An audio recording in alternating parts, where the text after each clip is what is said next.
I mean, it is terrible watching the tragedy that's Greece at the moment, isn't it? It's just hard to see where they're going to go to. I mean, you wonder whether they're going to end up being a failed state. Well, about as broke as a country can be, and what's amazing is this new wave of austerity is coming through, and they've already had 4 years of GDP decline. I mean, last year their GDP fell 7%, which by itself is a bone-crunching downturn. Now they're expected to do more, but I mean, part of it, of course, is we're now funding capital flight, and the money that can leave is leaving. You've got a country that remarkably, after 4 years of deep recession, still has a trade deficit, so they just can't export anything. Yeah, they're as broke as they can be. There's a bit of a conspiracy theory doing the rounds. It really suits the Germans actually to have this Greek tragedy, this Greek problem, because with the euro staying low, apparently the exporting German firms, Daimler-Benz for example, are making money hand over fist, and that's why I think the Germans are working so hard to try and keep Greece in the euro, because Greece's weakness is actually, you know, the moment Greece leaves the euro, if that's going to happen, it goes up in value and German competitiveness goes down. So.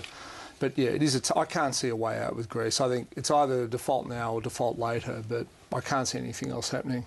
And the benefit in the past of the euro for the German economy was that there were all these countries internally in the European Union which were suddenly rich enough to buy German exports.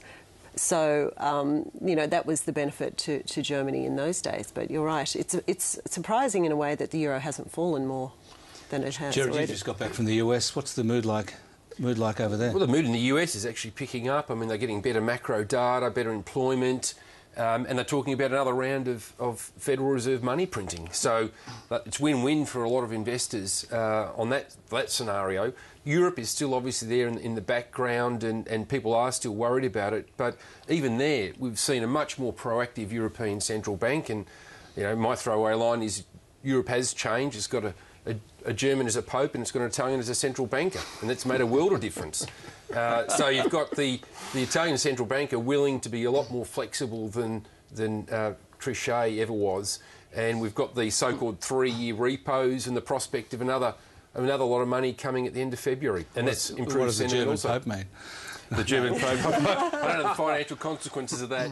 But what are they saying about the American corporate profits and the profit season in the US? The reporting season there's been sort of mediocre. Look, there's been one standout, Apple. I mean, Apple had such a blowout number that makes the aggregates look quite good. Elsewhere, it's been quite mixed. You've seen earnings just beat expectations.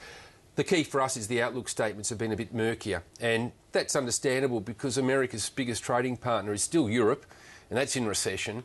And even domestically, we've had a bit of better data, but the consumer is still a little cautious. There was obviously a lot of companies reporting in Australia this week, apart from Qantas and CBA. Here's Kate Tozer again with a few of the notable results.